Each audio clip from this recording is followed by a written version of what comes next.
So good afternoon and welcome to everyone. Apologies that we were a little late starting. We had some technical difficulties from Israel, but we're here and we're very excited to welcome you to this call.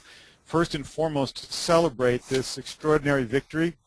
All of us have been working hard and waiting and really making sure that this day would come. And after years of hard work and amazing effort, here we are. I think of the Torah portion, Naso, in the beginning of Bamidbar, still in that genre of counting and trying to figure out who is among us. Where do we find our strength? And of course, in ancient Israel, they didn't count the women, and until a couple of moments ago, we Reform rabbis did not count in Israel. And we are overjoyed and filled with gratitude to everyone who has worked so hard to bring this moment to be.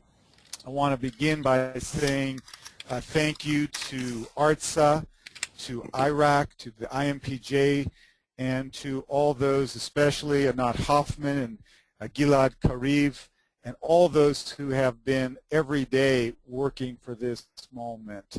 Our plan was to share with you some background and some material, and we're very, very honored that Rabbi Miri Gold is on the call to share with us her experience, what this means to her, as well as what it means for our movement, what it means for the state of Israel.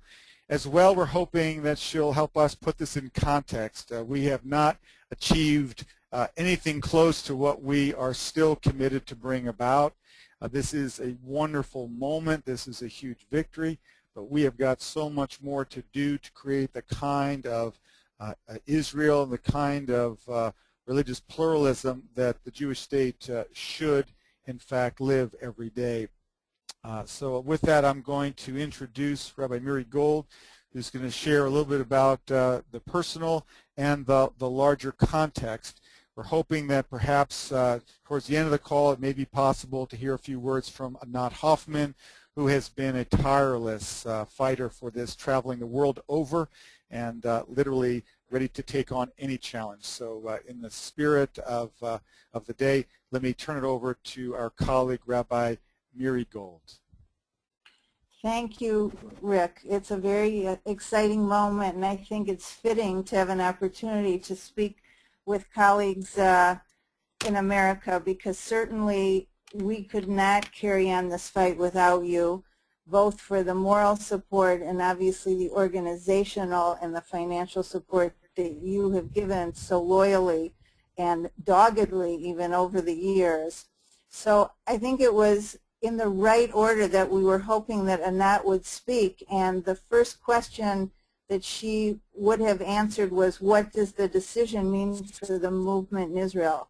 I think that the decision is going to strengthen the presence of Reform and conservative Judaism in Israel. And having said that, I'm including conservative Judaism also. From now on, I'll just say Reform, and we'll know that we're being inclusive. By having the government say that rabbis of non-Orthodox congregations are entitled to receive money for their work, I think that it is a step in the right direction to legitimizing us in the eyes of the citizens of Israel. We all know that Israel is a democracy. This is dear and precious to us, and I think that by having this formalization and recognition that we're entitled to receive monies that Israeli citizens are paying as taxes every year for religious purposes, that some of that money will now get funneled back to Reform Jews and those who affiliate or identify with us. So I believe we're going to be able to strengthen ourselves. The next steps right now are that we have to figure out what it means that they're going to pay us. And it's obviously not just me. You may have read in Haaretz that I said I was the poster girl because I believe that I'm representing all of us. Right now there are 15 conservative and Reform rabbis who are on the list to receive a salary. Now the question is, what are the criteria of the Ministry of Culture and Sport because they will say that for a half-time position you need to have between 50 and 250, and then the question is, what is it? Members, residents. We're talking about communities that are often kibbutzim or other kinds of communities that are within the definition of a regional council. And this is going to be a key issue if I think about just Birkat Shalom, which is located at Kibbutz Gezer, but is defined as a regional congregation of our movement. So there's going to be a lot of footwork going on here. There's going to be red tape, forms to fill out, and we'll just have to get through it with a lot of determination and perseverance. Once it's in place, then I think we can only grow and be strengthened. So if I think about what it means to me personally, I would say that first of all, it confirms my belief that hope is a commandment, hope is a mitzvah, that even in times when we don't see the future looking bright or we don't know if we'll ever see a victory, we have to work as though it were going to happen. In the book, The Anatomy of Hope, it says you have to believe in miracles, but work as if they may not happen. And I think that that is what's happened in this case. We've been working so long and so hard, and I have so much admiration for Iraq and the lawyers who have represented us. Orly Erez-Lachovsky and Einat Horowitz are, in my mind, true heroes of our movement, because they don't take no, they don't sit down when the government comes up with all kinds of crazy, crazy responses to try to set us off track or to discourage us. And none of us have given up, I think in great part thanks to Anat's personality, her perseverance, and again, knowing that you are there as the back that's standing there, keeping us standing up tall and straight. Without all of the community of Reform Judaism worldwide, we would not be here today. I think that the next step is to sort of strengthen ourselves and then look to see what other areas are still in need of concern and care, whether it be the neighborhood rabbis that we're trying to put in place through another court case that was started in 2007. Ada Zavidov, Levi Wyman Kelman are the poster children of this campaign. And then I would hope we get to the point that we could perform marriages legally, and more from the grassroots up, Israelis are starting to not only realize who we are, but to appreciate and to flock to our synagogues and to our institutions. And I think one of the biggest challenges I have is to just turn down the volume when our Orthodox colleagues speak up, often in very negative ways, and just say, to each his own, kol echad be'emunato yechyeh, and to realize that this is unsettling for them, to say the least. It is possible that in the Knesset they'll try to bring up a law to overturn this decision, because in their eyes we are rabbis the same way that someone who's never gone to medical school but puts up a sign on their door that we're a doctor. They totally delegitimize us, and I think we just have to ignore them while still remembering that they too are created in the image of God. And let's all try to keep our sanity and our compassion in what is for them, I think, a very difficult and shocking time, actually. I'm ready to pause. Thank you so much, Miri. I believe that we have Anat Hoffman, who has joined the call, and we're just going to ask Anat, who has literally been at the forefront, along with the remarkable staff of Iraq, really making sure that all of us were properly galvanizing our communities, signing the petitions, and making sure that we reach this day. Anat, are you able to share your words now? Well, it's a mystery. Is my microphone working? Perfectly. Yes! There are miracles today. So it's wonderful to be on this webinar, even though the Iraq server just collapsed. I think it's because of all the congratulations we've been getting from all over the Jewish world. It's been a wonderful day, really. My addition, of course, is again to stress that this wasn't done alone.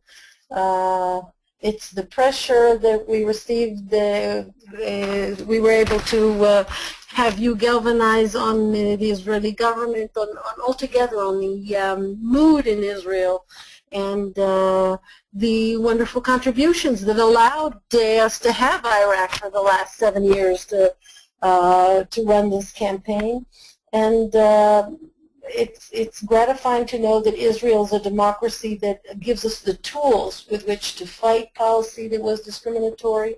And it's wonderful to have a victory, and I really hope that just like we've had all these years of frustration, our movement will be able to celebrate this in a big way. This is a ray of hope, a wonderful ray of hope. And hopefully, I don't know if you're aware, we just filed a petition in the name of Levi Wyman Kelman and Rabbi Ada Zavidov, 2 rabbis in Jerusalem, who we feel are qualified to be neighborhood rabbis. If we start getting recognition for neighborhood rabbis, and we've got employment for many Reform conservative rabbis in the state of Israel, and then, who knows, Meir Azari will be Chief Rabbi of Tel Aviv, and you, Rick, may consider being Chief Rabbi of Israel after you finish this one.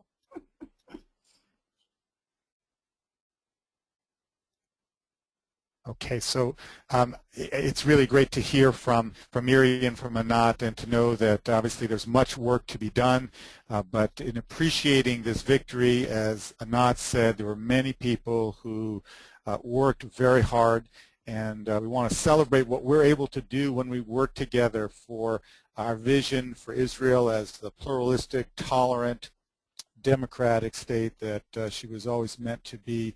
And I want to thank once again, ARTSA for all their work on behalf of our movement, Iraq and Iraq's leadership, IMPJ, and to say that we're ready to climb the next mountain. And it is certainly the case that we are at the beginning of what we envision, and we know that it's been a long time for us waiting for even a victory like today. So we're allowed to feel a sense of hope. We're allowed to feel a sense of accomplishment.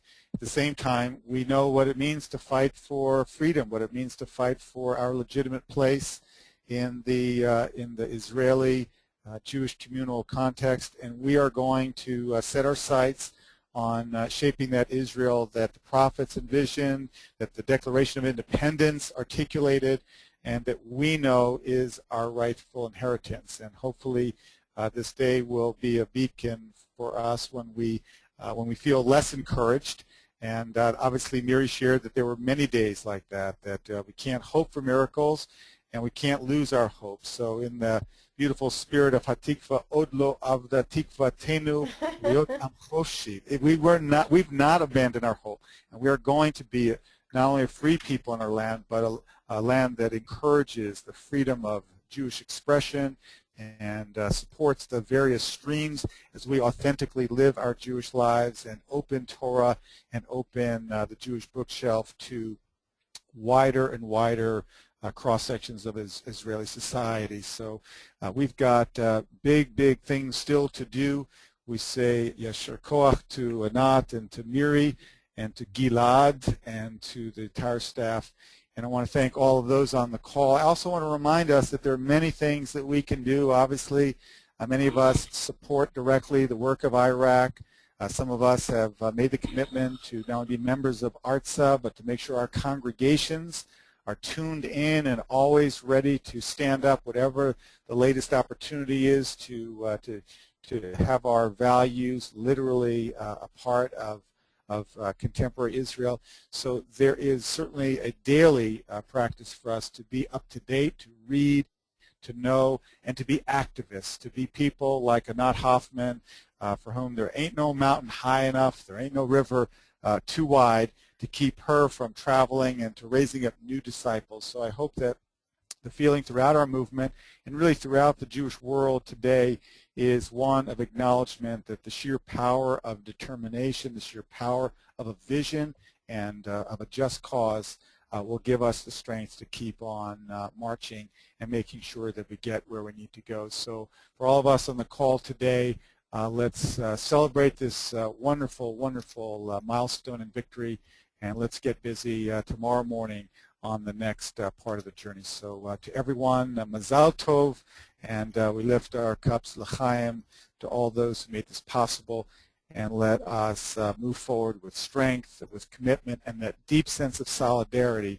that makes us a movement of real substance and of real commitment. So good afternoon if you're in the afternoon, good evening if you're in Medinat Yisrael, and if you're out in other parts of the world. Let's feel that great sense of being together in this great and momentous day. Thank you all. Amen.